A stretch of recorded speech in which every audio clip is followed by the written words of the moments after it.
Watch and burn. Hey everyone. So tonight I want to discuss Brujeria's third album, and that is, I'm going to take a guess and say 2002's Brujerizmo. Now this, again, it's like with every release, Brujeria seems to like step up their songwriting and their production.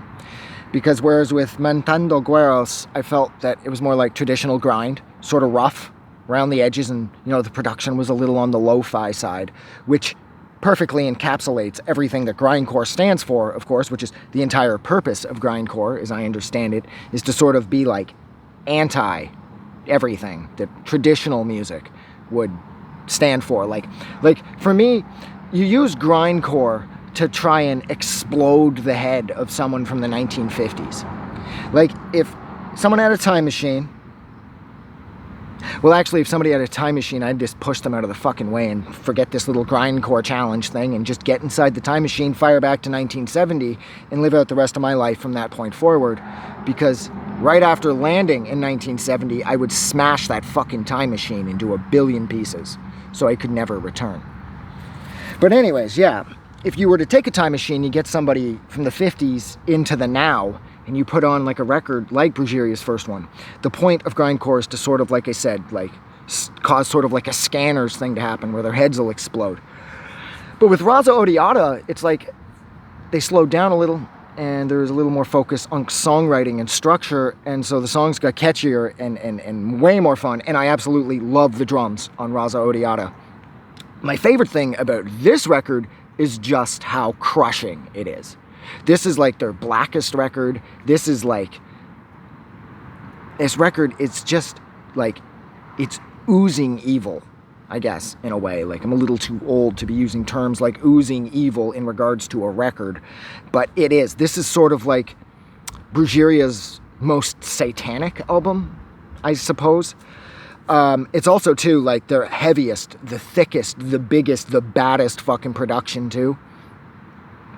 It's, as I understand it, they had two bass players on this, and that's why this record has such a remarkable low end, is because they had two bass guitars going.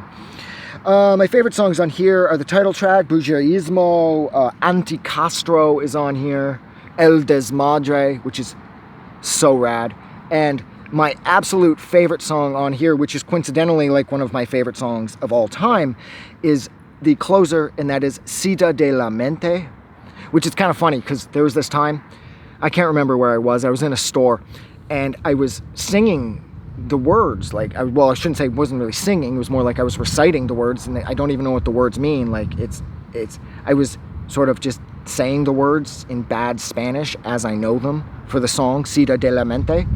And this older Spanish lady came up to me and she was like, "Excuse me, I really don't think you should be singing that." And I was like, oh fuck, yeah, what am I saying over here?